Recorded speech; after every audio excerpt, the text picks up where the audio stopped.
Looking for a cosmic adventure like no other? Zatswan, Multiversal Guardian is a high-stakes comic book journey through the multiverse with stunning art and an unforgettable hero. Get your copy today in ebook and paperback formats. Link in the description. Hi everybody, this is Neil Allen, the creator of Zatswan Multiversal Guardian, which we will be doing some inking for Zatswan here today. You could pick up Multiversal Guardian on Amazon in the link in the description. Only $2.99 for the digital version, or you can get it free with Kindle Unlimited, or if you prefer physical media, you can get the paperback as well. So we're going to be working on this inking. I believe I will probably use this brush to get out probably the main outline of the character, then come in with a feather or a dip pen, or maybe I'll use the feather to do it.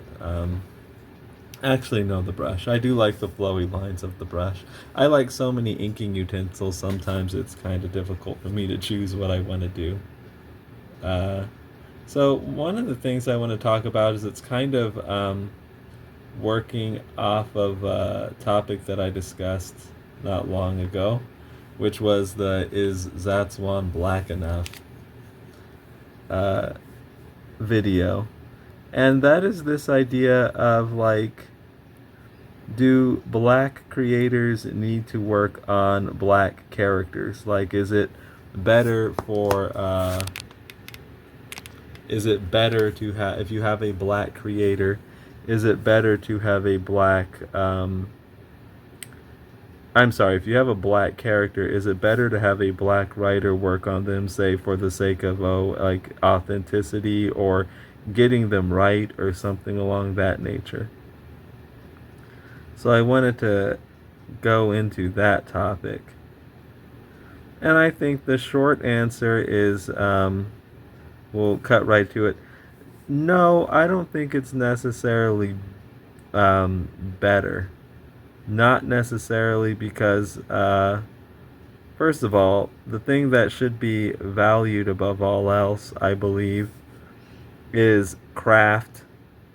Like, I think that's the main thing that should be considered with creators, not necessarily their background. There have been instances where white creators have worked on black characters that I really like, and I like their work better than the black creators who've worked on them. To give you a direct example, I really prefer Van Jensen's Green Lantern Corps run over, say, Jeffrey Thorne's Green Lantern run. Both star the black character John Stewart, and Van Jensen is a white writer and Jeffrey Thorne is a black writer. But I simply liked Van Jensen's work with the character more. So ultimately, no, I don't think... The reason that I bring this up is because, is this ink dark enough, or should I add a bit more ink to my little solution here? I think I will. So I have some ink in this dropper bottle, and I also have some distilled water in this dropper bottle. So I have mixed primarily ink, but a little bit of water in this container here. I want to add a little more ink so we can get it stronger. Sometimes you want to add some water to get it to flow better. I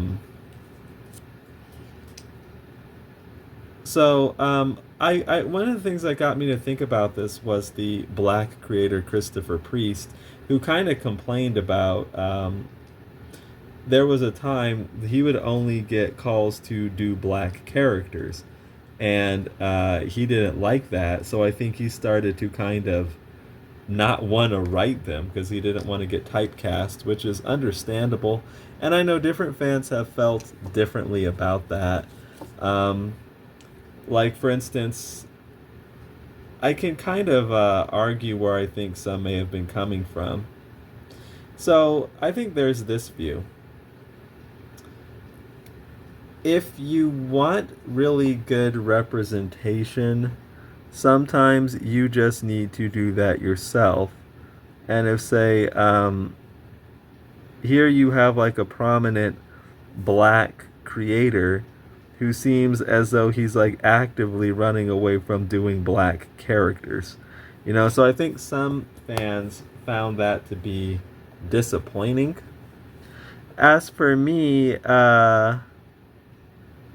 I don't feel one way or another about it. I think that's Christopher Priest's business. Like, what he should do, what he wants to do. The opportunity, I think, is important for black creators to work in the industry on black characters. The opportunity is really important, but there shouldn't be some kind of obligation there. Like, that should be up to the creator, and it's probably good not to have them typecast. So I do understand where Christopher Priest is coming from, and that's wholly his business. Like, I can understand. I think I understand where some of the fans are coming from with that their disappointment about that particular stance he has. But the way I see it, that's Christopher Priest's business, and he should. I understand where he's coming from, not wanting to be known as just the black writer. Okay.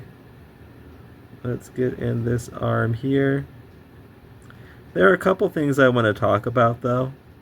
Even though I don't think it is necessary to have black writers writing or working on black characters and having to have them presented well or so-called authentically, I do think it is in general good to have black creators around, for for various reasons. About that authenticity thing, yeah, there's that, but one of the things that sticks in my mind the most is just to ensure, it will at least help ensure that some of these, if you want to do, like, say, your black characters well, it will help ensure that they do not get punked out. So what do I mean by punked out? I don't think that the writers always do these sorts of things intentionally, but we all have different perspectives. We all have different ways of looking at the world. And sometimes things can just get past people, or they just didn't see it that way. I think sometimes, black characters historically have ended up being kind of disenfranchised or being screwed over or something like that, or, just being background fodder. A good example, I would say, is Cosmic Odyssey, which was written by Jim Starlin, in which the black character John Stewart, Green Lantern, ended up failing so hard at his, superheroing task, at his job, essentially, that an entire planet of an entire inhabited planet ended up getting destroyed.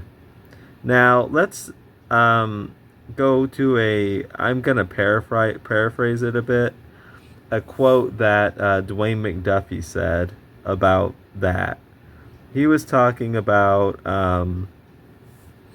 working on the Justice League cartoon show and how he would never punk out John Stewart like that, like how he was in Cosmic Odyssey. I think the topic was the episode Blackest Night, in which Kanjar Rowe and the Manhunters framed John Stewart for the destruction of a planet. And John Stewart didn't do that. There was like an interview, like I saw Dwayne McDuffie doing about it, where he said, "Oh, of course I would never." There was that story in the comics where John Stewart was somewhat responsible for the destruction of a world, but don't worry, I would never punk him out like that. So I think that, Dwayne McDuffie, of course, obviously was a black creator. So I do like these really flowy lines from the brush. Like even a dip pen won't give you just that same quality, you know? Like I think only the brush, and even I found brush pens don't do that. I think just, you know, to get that ultimate effect, I think you just really need a brush from my experience inking. Nothing quite like just the regular brush. Okay, so I think that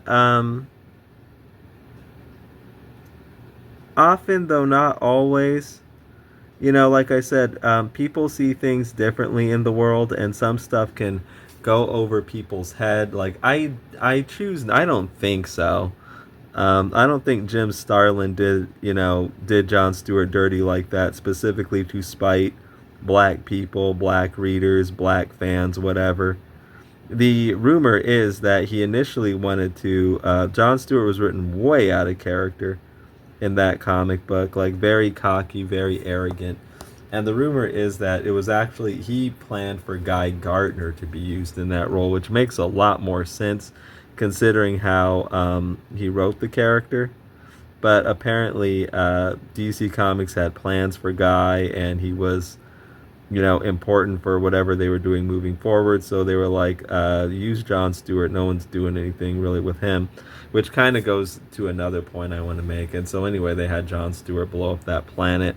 Yeah, so I don't think Jim Starlin meant anything nefarious by that. I think it just played out that way. And again, because these people, they didn't consider something like that. Like, they didn't consider like, oh, well, Jon Stewart's like, do we really want to have this particular character responsible for blowing up a world? Like, that might not be good because we don't have many worthwhile black superheroes here.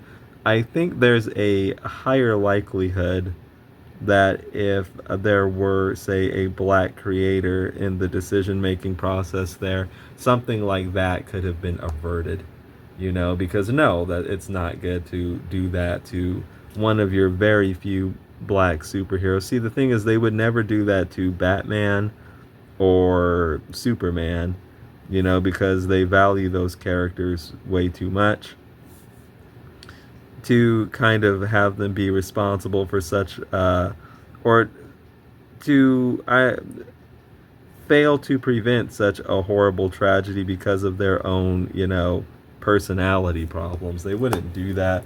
But this black character here, see, I think if there were a black creator back there, the black creator would have probably seen, you know, well, you might not value this black character that much, but, you know, say black readers or potential black readers may not want to see something like that when they open up an escapist superhero comic.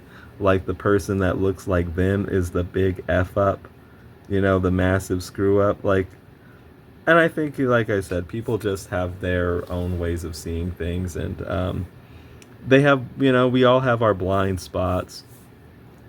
So that's why I think it is, I don't think that black creators like should be boxed into having to work on black characters, but it is good to have, you know, black creators around if you have black characters, or,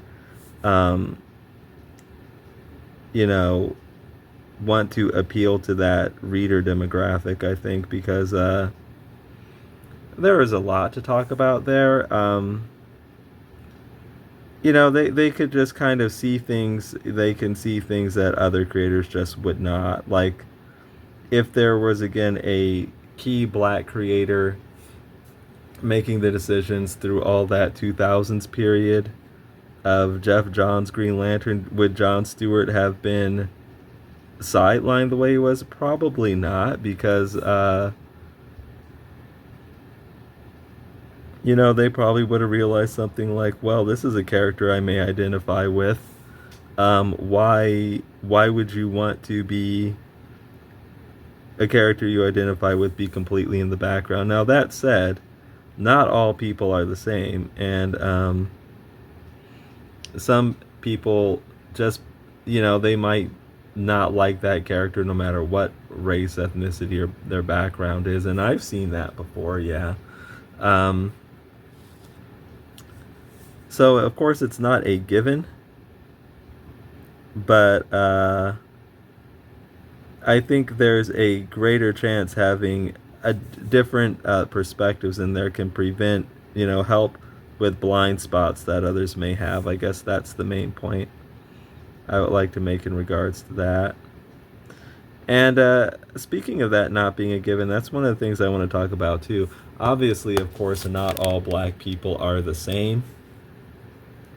And they don't like all the same stuff, all the same characters, don't have all the same opinions, and what have you. So I think that one thing to be cognizant of too, and I kind of touched upon this, I'm going to work on his hair here before I go down and work on like these parts of him down here. I think one thing to a trap to not get into is like to have like the quote unquote black writer or black creator, and they're your kind of go-to for these types of characters, and then to leave it at that, because the reason is, one of the reasons at least, is having that type of responsibility, that type of to shoulder the burden for an entire group of people. One person is not going to be just very good at doing that. And it's not because necessarily they themselves might not think they're up to the task. The thing is, like, they just don't speak for everybody, you know what I mean? Like, I know that the work that I do on Zatswan, some people won't like it regardless of, their background, and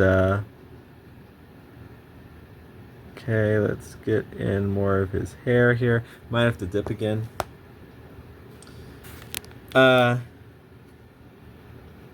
Yeah, like, I can't speak for all people, all black people, all mixed people, or whatever. I really, I'm not gonna act like I have the I don't have that type of hubris personally. Like, I know that there are people of these backgrounds that aren't gonna dig what I'm doing, are not gonna relate to me, and and all that good stuff, and that's normal actually. What I think is not good is to think that all these types of people, they're all the same and see things the same. Yes, there's some maybe commonality here or there, but like, say for instance, two people like, oh well, we want to see black characters done well. Okay, so there's some commonality there, but what can look totally different, but done well can look totally different depending on the person. It's kind of what I'm saying. Okay. Now, of course, we're going to go in and add more detail to the hair, but I just want to get in some of these initial lines in the hair. I'm going to come in probably with another pin and do some of that work. So, going back to, say, the Jon Stewart example. Okay, so I think one of the big reasons why he was his showing on Justice League was so well done and well received. I believe that it probably has a lot to do with Dwayne McDuffie being so influential on that show. Because, again, like he said in the interview, he wasn't going to punk Jon Stewart out the way that some of these writers in the comics did. Like, he was aware enough, and had a different perspective to where he's like, no, I actually do not think it's a good idea to have one of the few black male superheroes responsible for blowing up a planet. No, I don't think that's a good idea. Like, he has or had the awareness to see something like that, whereas others didn't. So I think why he became such a, success on that show is because you had somebody in there with that cognizance about that type of stuff. Like, it's important. He realized the importance of presenting that character really well, and realized, kind of the weight of that. Where other people, they might not have cared as much, they might not have seen things as much, they might have been caught up too much in their own perspective. And I'm not saying that that makes them vile. I'm just saying that, again, we all have different ways of seeing things. We all have, different values here and there. And, stuff can get, like, lost in the cracks. So that's sometimes how you end up with, like, a black character that's, well, for example, like, let's take the same character done by different people. Jon Stewart done by Dwayne McDuffie and Bruce Timm on the Justice League cartoon shows, who cared about or realized the importance of that character depiction. And then you have Jeff Johns and crew, Peter Tomasi and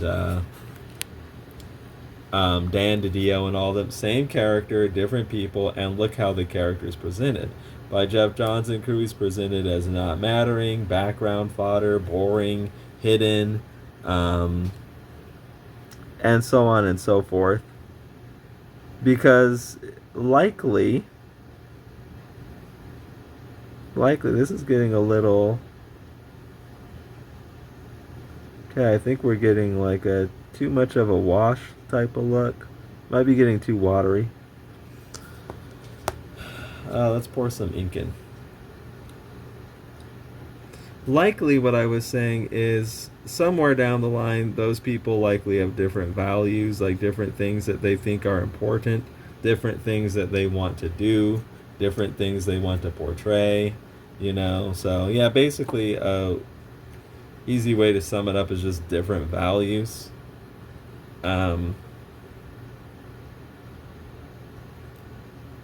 So, yeah, I do think it is important to have those perspectives present. If, that's, if you have black characters or want to do black characters or want to do well with them, I think it's a good idea to have, no, not necessarily mandatory. Like, I don't want to say that people of other backgrounds are just incapable entirely of doing well.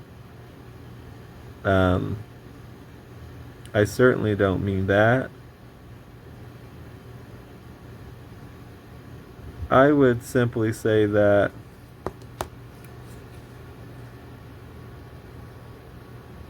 there's less of a chance you end up with that, like, background black man syndrome, which we saw a lot of that in, like, previous days, and it's still, like, a thing today. Okay, get in some dark here. But speaking of Cosmic Odyssey, I think a segue, an interesting topic to talk about too while I ink, was that actually, did that, like, make Jon Stewart?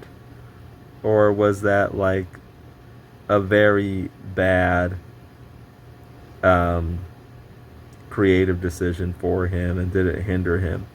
I guess it seems like the answer might be obvious, but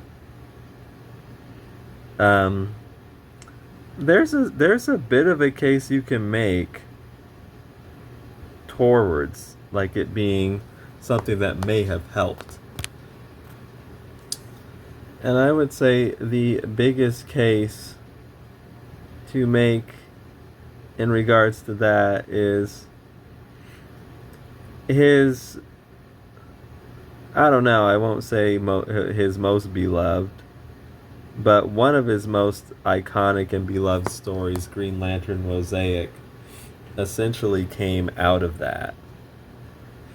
Uh, no Cosmic Odyssey, no Mosaic. Mosaic was a story of Jon Stewart redeeming himself from his failing.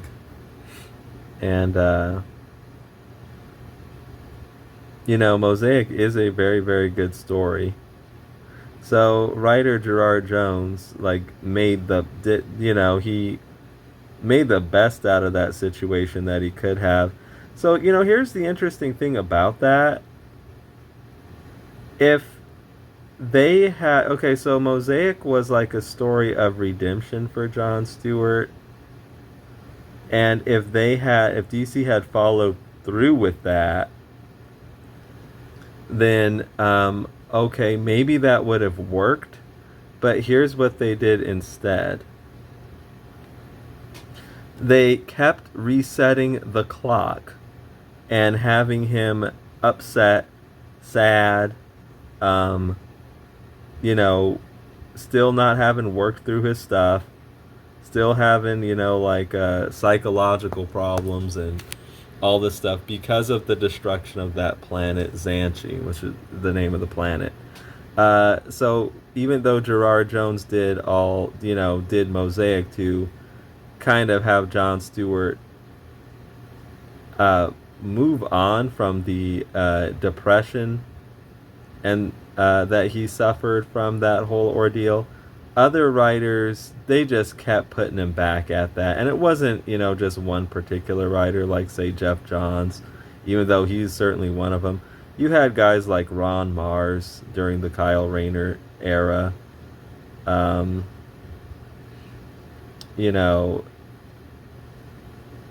Guys like Peter Tomasi and,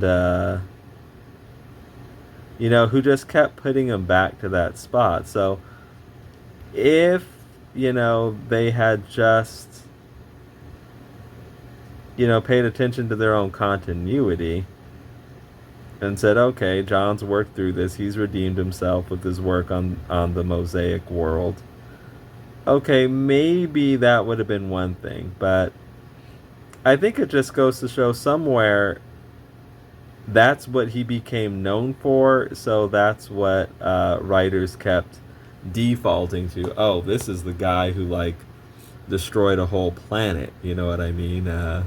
Or who's, largely responsible for a whole planet being destroyed. And that's just what they kept, harping on with him, and that wasn't fun, So, ultimately, I would say it hurt him.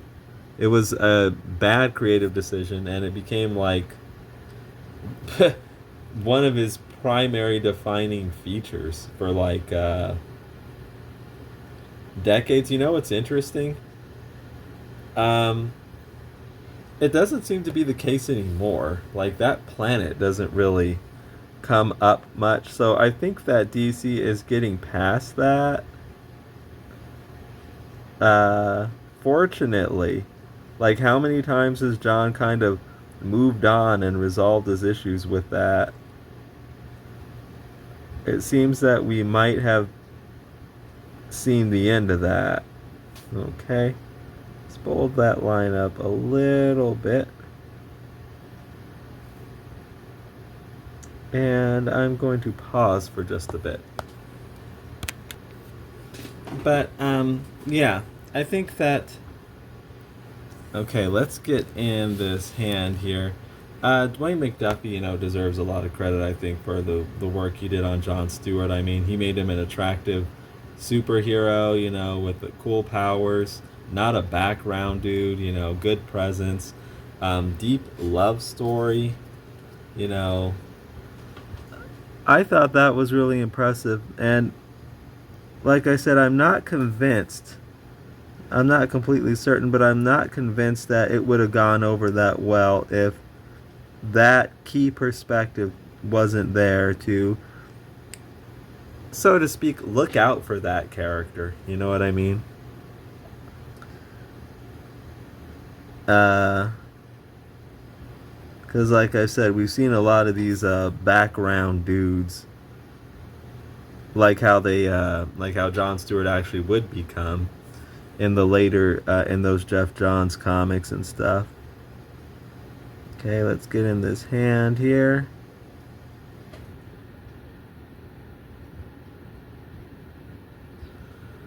Okay. But one thing I think that, to go back to that a bit, it's important not to just have like a singular voice, because one person can't really, I think, speak for or even appeal to all these different types of people, you know. And it's like there's some commonality, yeah, but I think there are a lot of differences in the fans, the readers, even if they do share some, you know, elements of a background.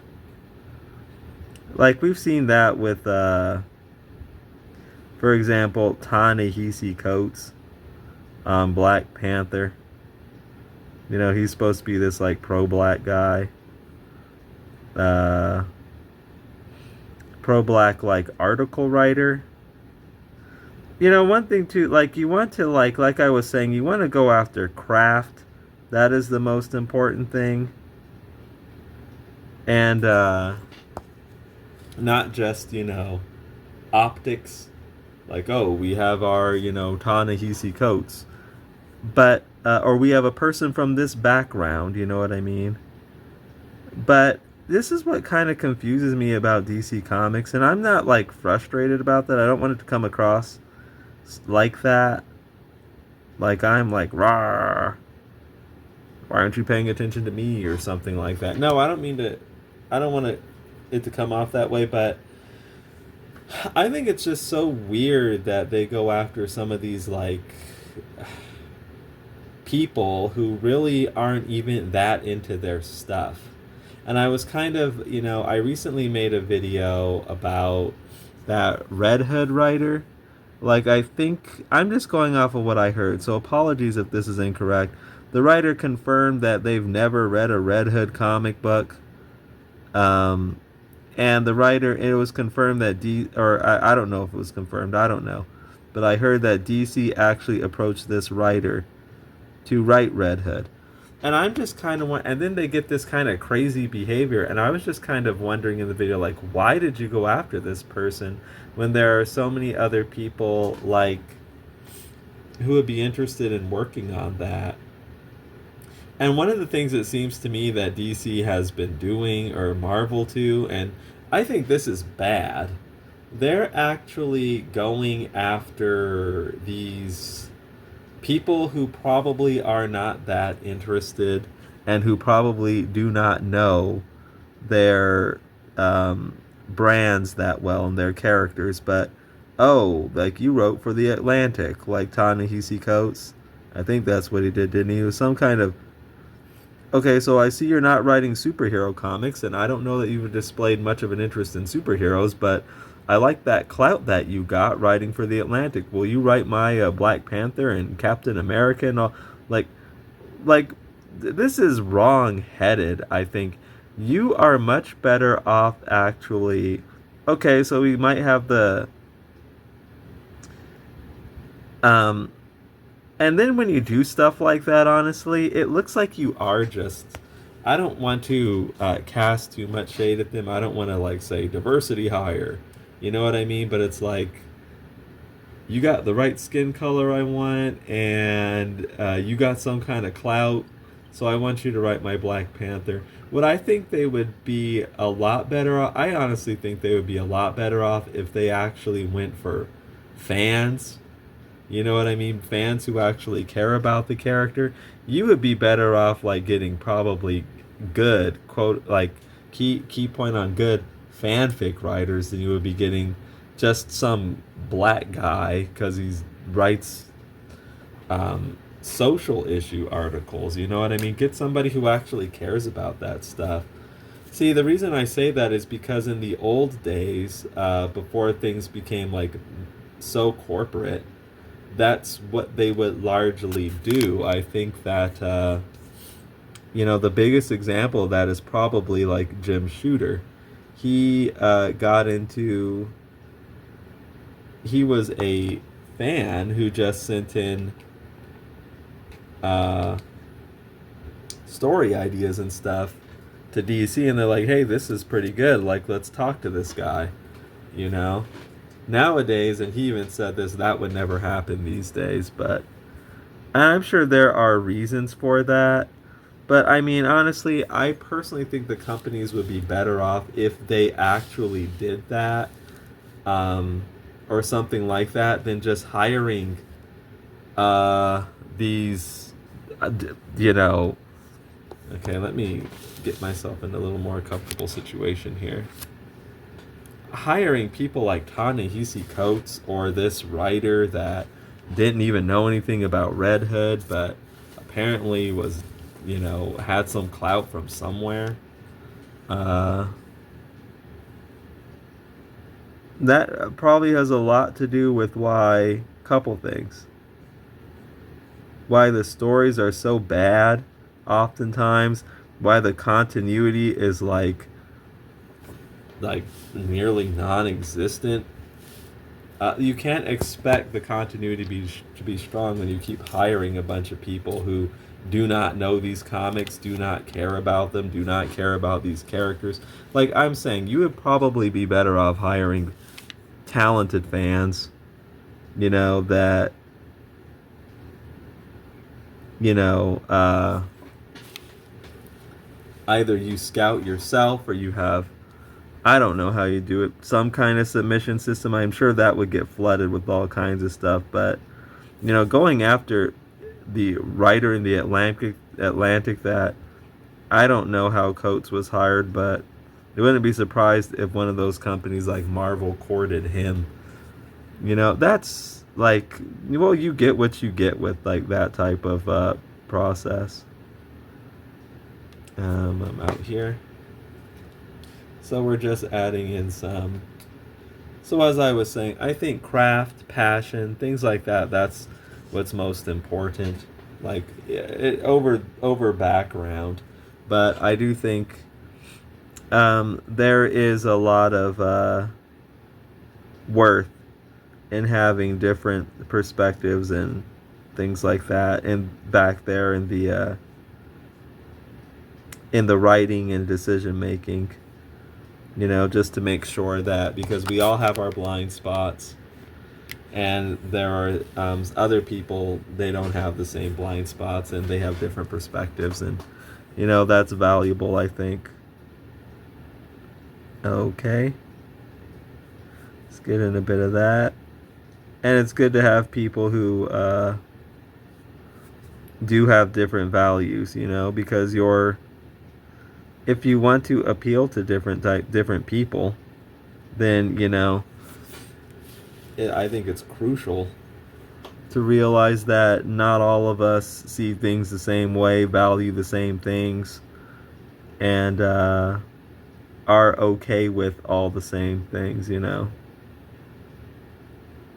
Like background black guy, I'm not really okay with that, and I found that I guess kind of, it's gotten kind of more and more hard for me to like enjoy things that I even used to enjoy, honestly, because it's like, man, I can't even with this. Like, I'll give you one example, and this isn't necessarily recent, it was a while ago.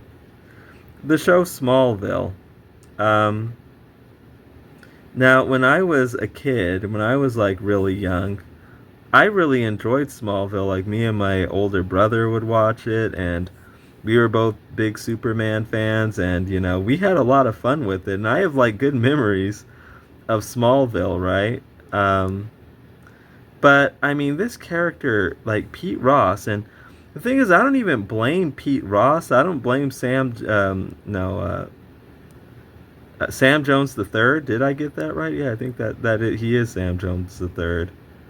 I don't blame him. I thought he was a great Pete Ross. He was a great, you know, representation of Pete. I liked him as a character and an actor, but my goodness, this dude was so like like so just like shafted. It was like I couldn't watch the show. You know, like I think I had a big problem with it because I think Pete even said something about it in the show. He's like something like, talk about being in people's shadows, Clark. You're like being in yours is like being on the dark side of the moon. Something like that. And here's my big problem with Pete. Here's where they completely lost me.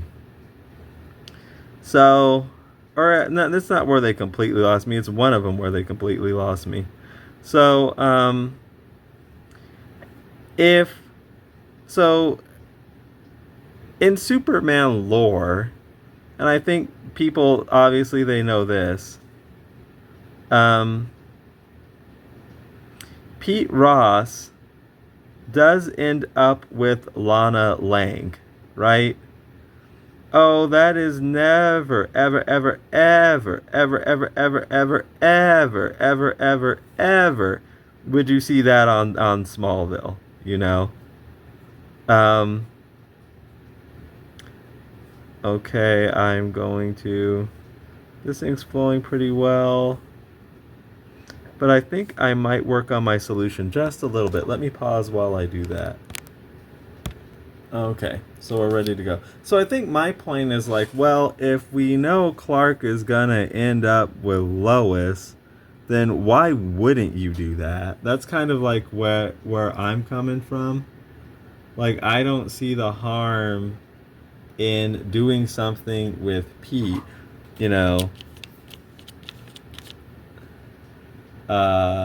Oh, and they always had him do even these little things. They always had him in like these baggy clothes and stuff. Because you know what's funny actually?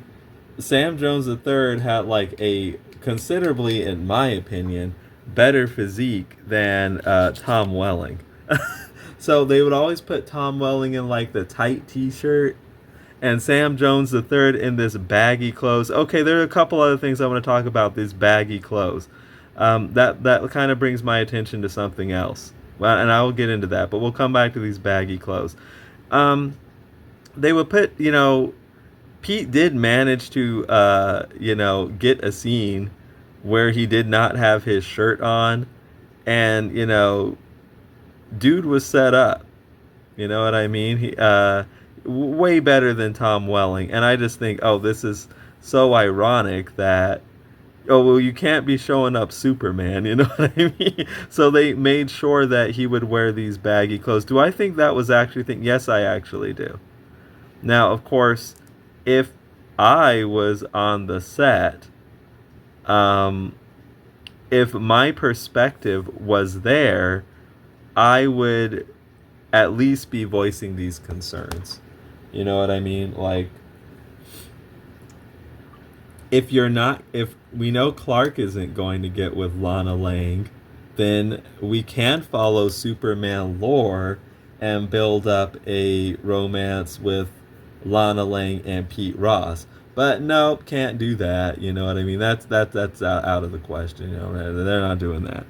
Okay, so I want to go in there and take some yellow ink and get that there. Okay, and you know what got me even more than that?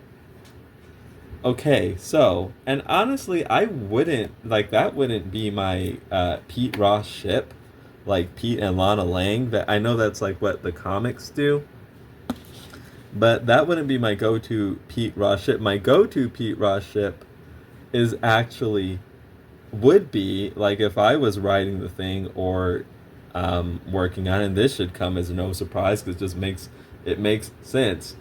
It would be Pete Ross and Chloe Sullivan. You know, Chloe, who ended up being that, like, what's her actress's name? I don't remember it. But she ended up being in that cult, you know, the actress. And that was a whole thing. That was like years ago. Okay, so if Clark's definitely not going to get with Chloe, because his whole thing is Lana at that time, right? So if we're not doing Clark and Chloe, okay, that just makes sense. Like Pete Ross and Chloe actually makes perfect sense. And there was actually a scene in it where Pete was turning bad and he was voicing his frustration over this, and as kind of it as kind of simpy seeming as it might be, I actually don't even blame that scene, because it seemed to me sort of like, I don't know if it was written this way, but a meta thing of just kind of Pete Ross voicing the frustration, acknowledging all this stuff.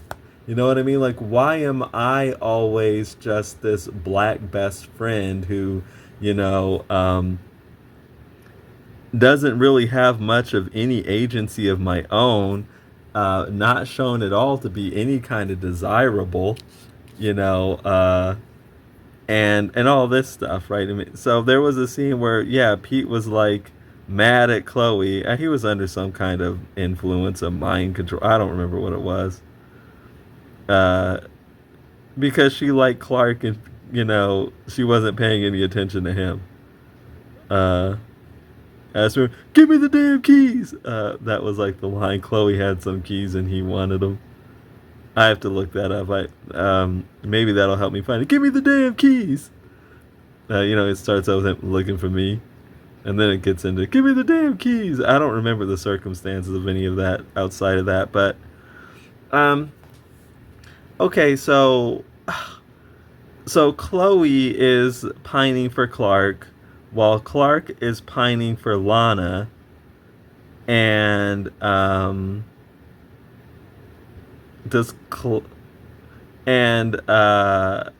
Pete is pining for Chloe, and Pete doesn't end up with anyone. Let me see. I gotta look this up because I haven't seen Smallville in forever. Does Chloe end up with Oliver? I think. Okay, so Chloe ends up with Oliver, so that's at least what Google's telling me right now. Okay, yeah, they do. Yeah, that's what I was thinking.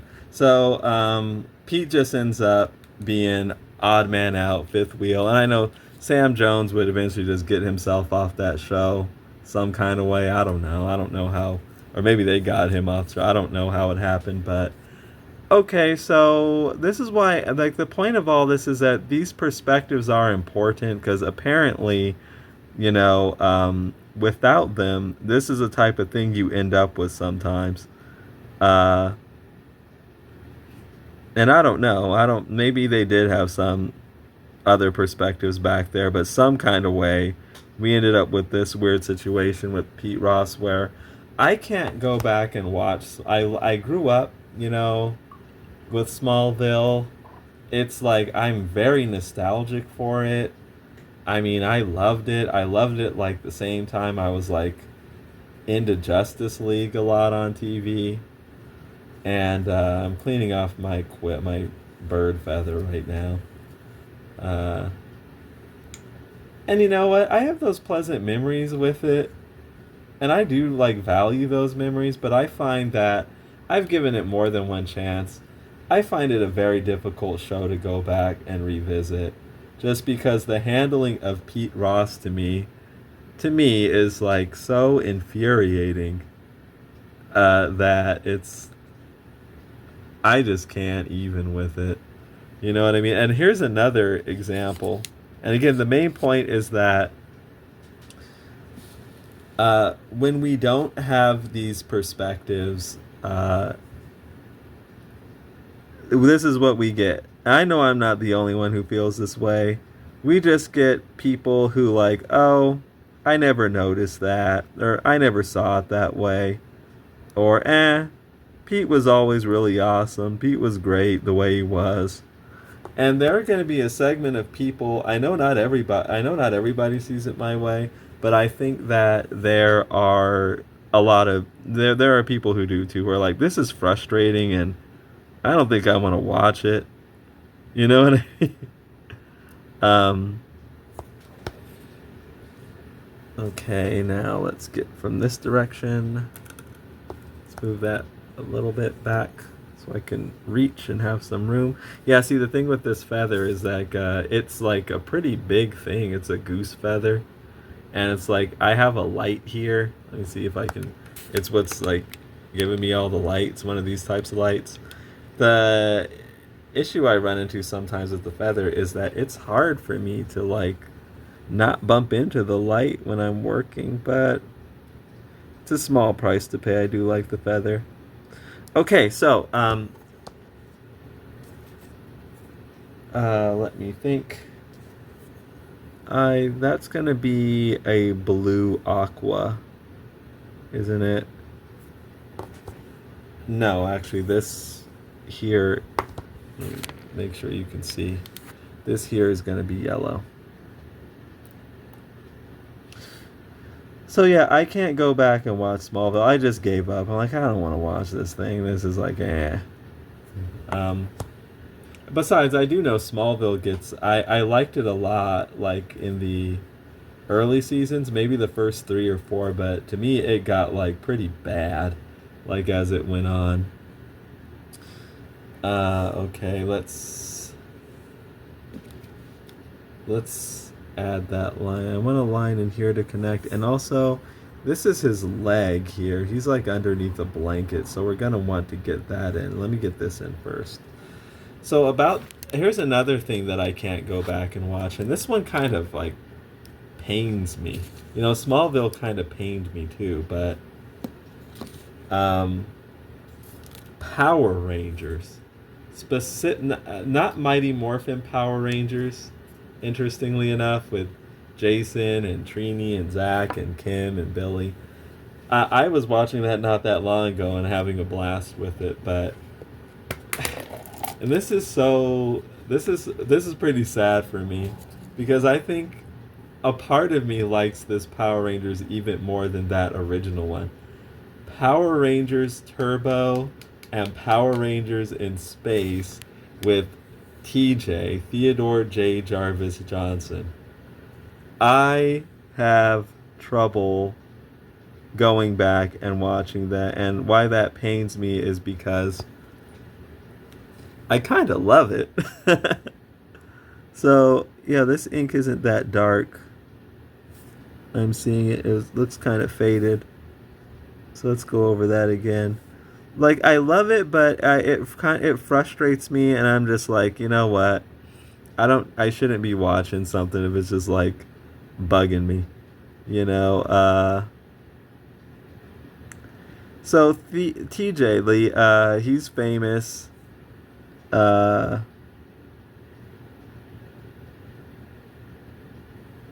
Okay, he's famous for being the first black leader of the Power Rangers. He replaced Tommy, arguably like the most popular Power Ranger ever, Jason David Frank. And, you know, everybody loves TJ. Like, he is a very popular Red Ranger, like very, very popular. And I just... there are some issues with him, I find, you know. Let's go over the first one I encounter.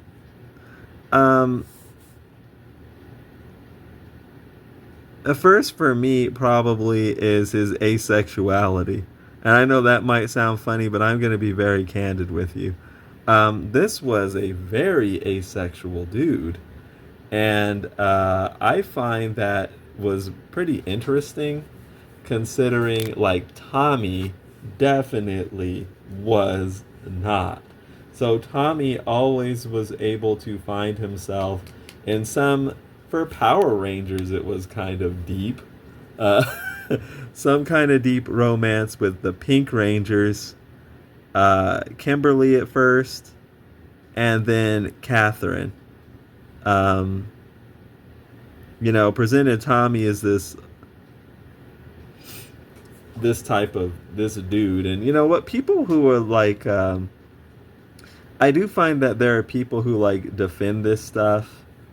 I've found that on, like, there's a song, you may have heard it before. It's a famous meme song, like one of the first, maybe. Chocolate Rain by Tay Zonde. It's this, I guess, song about racism.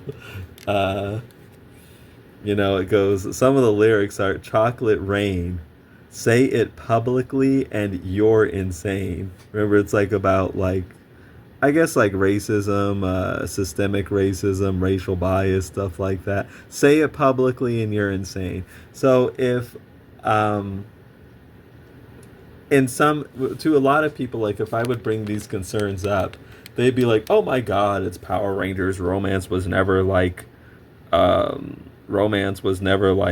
focus. You're like focused on the wrong thing.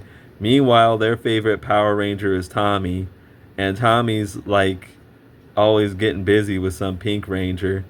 You know what I mean? One Pink Ranger goes away, they bring in some other gorgeous Pink Ranger like Catherine or something like that, and Tommy's in some relationship.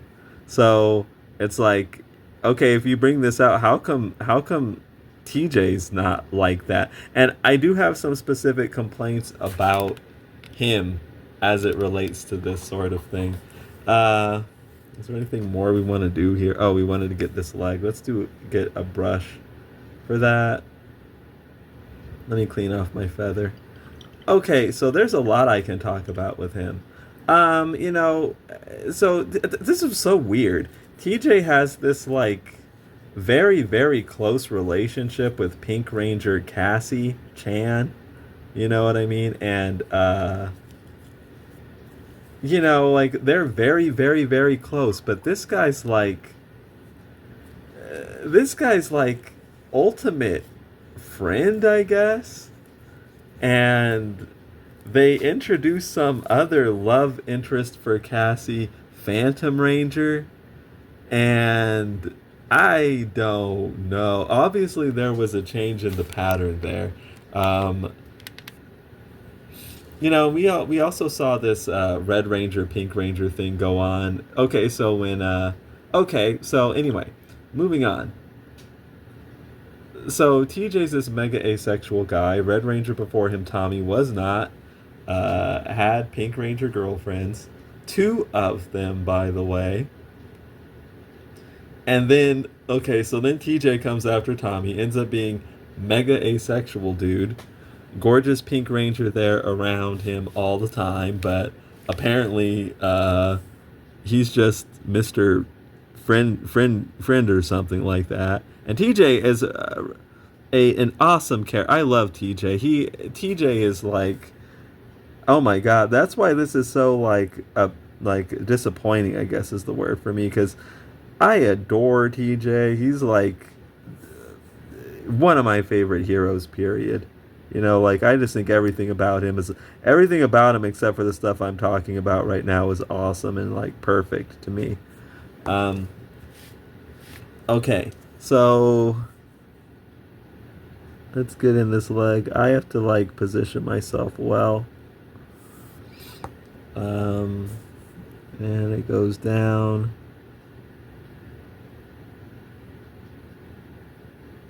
Okay, we'll like leave it cut off there. So he's like underneath a blanket, and he's actually like in a bed, and she is like sitting next to him in the bed. So I think we got that in pretty good. Okay, so let me go back to what I was saying. Tommy is... Yeah, he's got... Okay, so Kimberly's his girlfriend, and then when when Amy Jo Johnson decides to leave Power Rangers, or for whatever reason she did, I don't know. One of the originals. Great. I love Kimberly too. I love Tommy too. I love all the original Power Rangers, honestly. So no shade on them. Then Catherine comes in, and she's like the Pink Ranger. Oh, it's okay. Tommy's girlfriend again. So then TJ comes around, right? And then he's always with this Pink Ranger Cassie. It's kind of frustrating, actually. And then it's like, I guess they're just friends. And I'm using the crow quill here to get in some finer details, finer lines. I can come in. No, this is good. And he's just an asexual or something. TJ's the asexual. So then they come in with a new Red Ranger, who is Power Rangers Lost Galaxy Red Ranger Leo. And he's got a romance with the Pink Ranger that he hangs out with, Kendricks. Yeah, he does. Let me double check that. Do Leo and Kendricks have a romance? Originally, Leo and Kendricks were to be romantically involved, but okay, so what happened? The thing about... I'm pretty sure there is,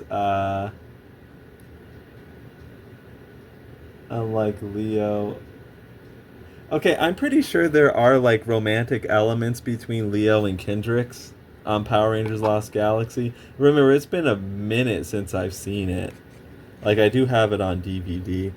But what happened is the actress Valerie Vernon would end up getting, I believe it was leukemia, and she had to leave the show. So it kind of monkey wrenched that. But if I recall correctly, there are... oh, wait, no, I skipped over, like, one of the big ones. Before I continue talking about Power Rangers Lost Galaxy, there was Power Rangers in Space, where main character, Red Ranger on that show, Andros, ends up having romance with Red Ranger Andros has romance with Yellow Ranger Ashley. For Power Rangers, it was a quote-unquote deep one, I guess you can say. Key plot on the show, Andros and Ashley. Meanwhile, TJ's there in the background being an asexual. And, okay, so I'm noticing something here. By the way, TJ was the only black Red Ranger of this group here. Okay, so I'm noticing something here. And I don't even think I have to say it out loud. It's like, okay, all your white Red Rangers around this period, Tommy onwards, were getting some kind of romance going on with some other Power Ranger girl. Oh my god, then there's the black guy on Power Rangers RPM who was the Red Ranger. That's a whole other thing.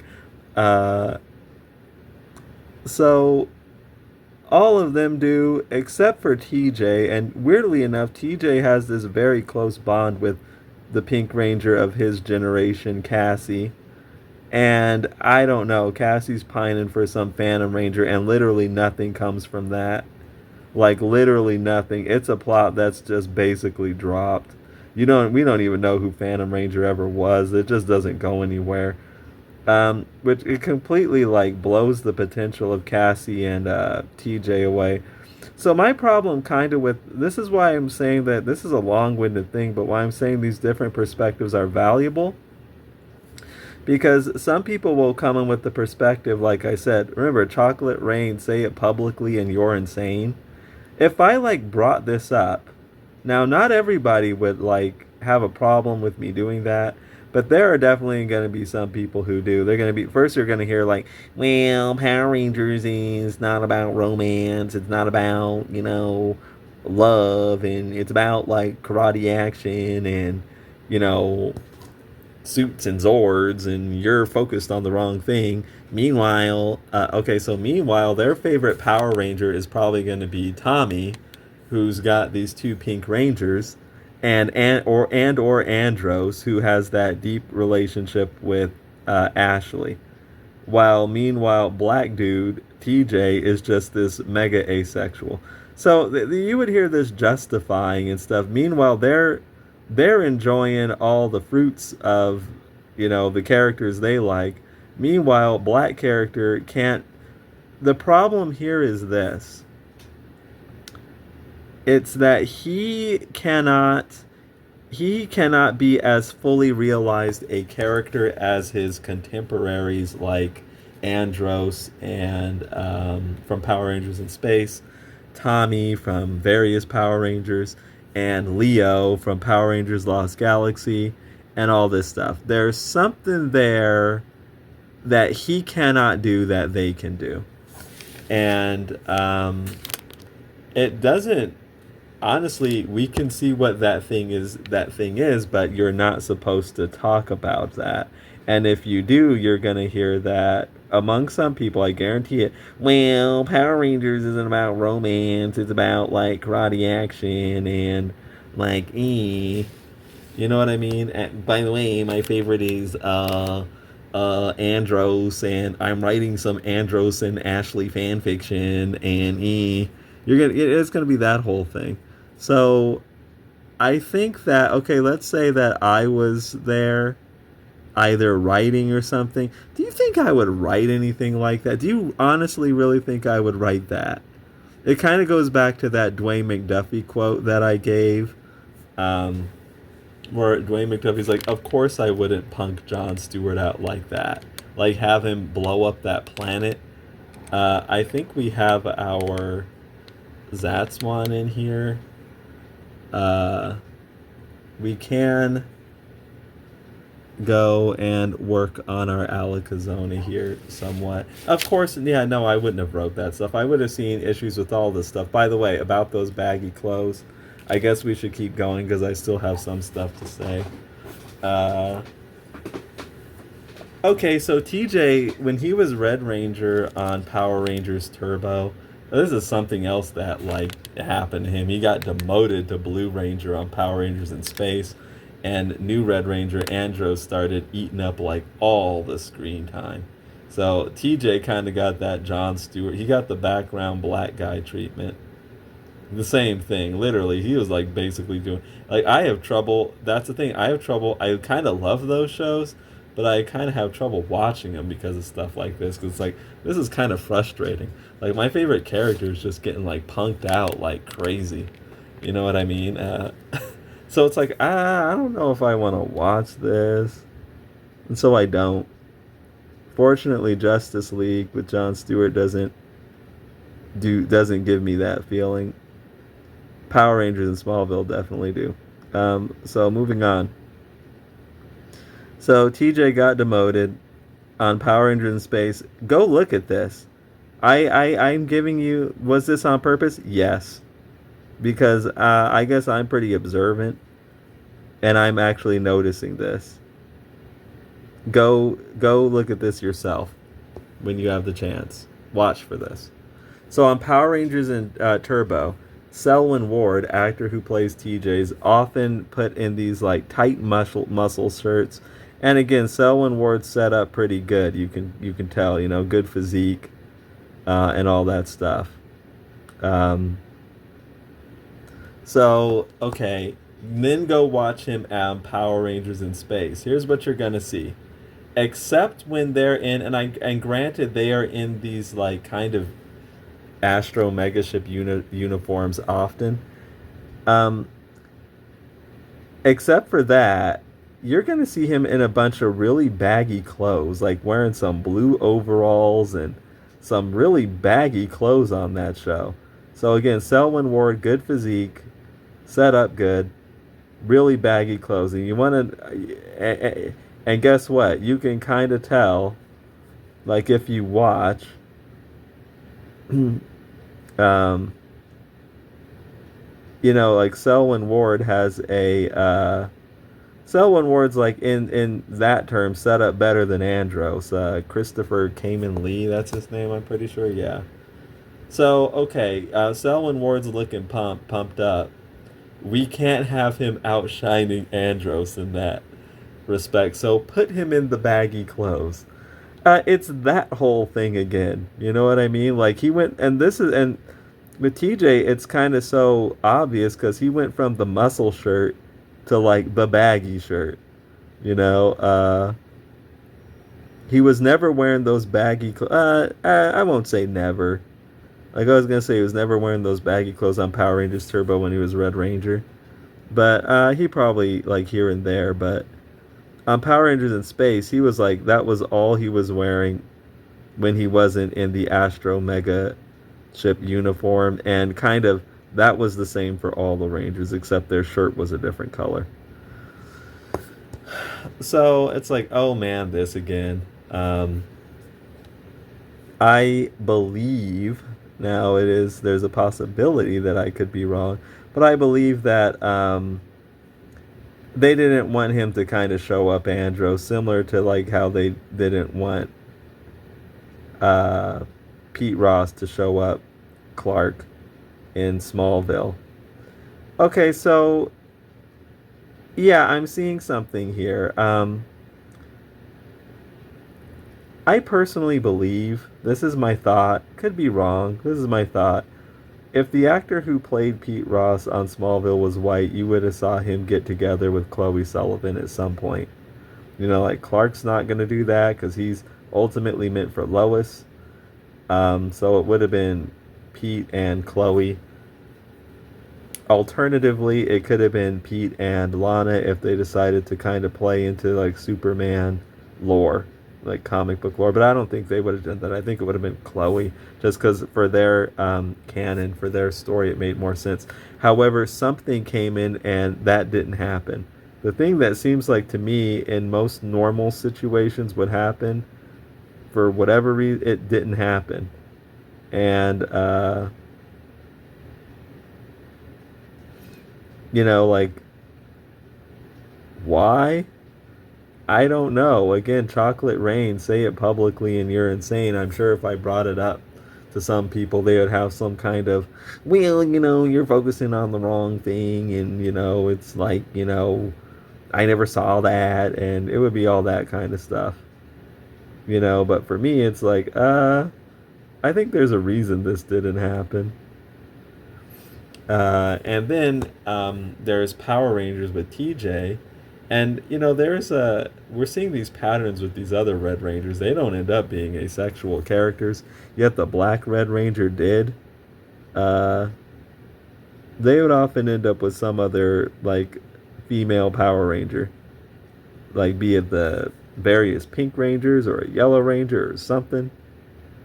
You know, and well, what was different about that Black Ranger who just didn't end up with anybody? Like how Pete Ross didn't end up with anybody. Well, Chocolate Rain, say it publicly and you're insane. So I'm just saying that I'm not going to like demonize the people who did that. What I will say though is if you had like different perspectives back there who see these things, care about these things, and I think Dwayne McDuffie on Justice League was a person like that. And getting back to the point, I think that's like one of the big reasons why the Jon Stewart character ended up being so cool and successful, because you're seeing how these other characters were just punked and stuff like that and weren't able to be like let's zoom in a little bit on her, weren't able to be as fully realized as like their white counterparts. And what I mean by that is like the white characters were literally allowed to do things that it seems to me the black characters were not, and that made the black characters in some respects more limited. Perhaps you could even argue in some respects lesser characters because of their limitations. Now again, bring that up, well, that's not what was going on, and you know, we hear all this other stuff. So I think again, like if you had different like perspectives where people are like, hey, I really identify with this character, I think that he should, you know, you're not even asking for a lot. You're just kind of asking for the stuff that, you know, regular other characters get. You know, the problem with like a lot of the black characters in this type of stuff is that they don't, that's the problem with them. They are somehow denied, so they can't be what the other characters are. They can't get what the other characters get. And again, that's a big reason why I make Zatswan, because, you know, again, if you want good representation, sometimes you have to do that yourself, as I said earlier in the video. But I think that, you know, these examples I brought up are why I do think it is important to have those different perspectives there. If this type of stuff matters to you, or if you have characters, you know, that you want to do well. Um, and I think there is an audience that will appreciate that being done well. I think there is an audience that will start showing up that would not have shown up otherwise if you do that well.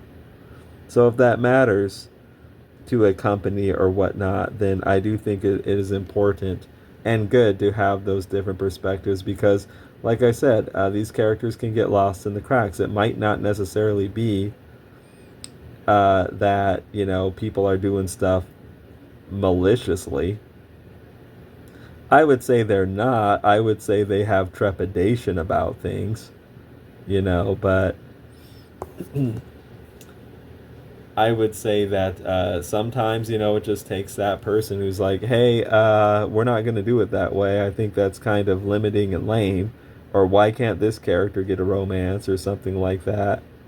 An advocate, essentially, I guess is a good word. An advocate for these types of characters. Someone who would advocate for them. When they don't have that person, you end up with this stuff sometimes, like a Jon Stewart in Jeff Johns comics, or TJ wearing, or Pete Ross, stuff like that. But I think maybe we'll cut this discussion off here. It was a pretty interesting one, pretty fascinating one. I will probably take a break and maybe get something to eat. Take a break from inking.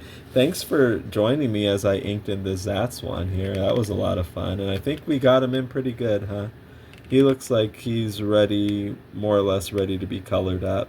Just, erase this stuff, fill in these black parts of the logo with black, and he'll be ready to be colored.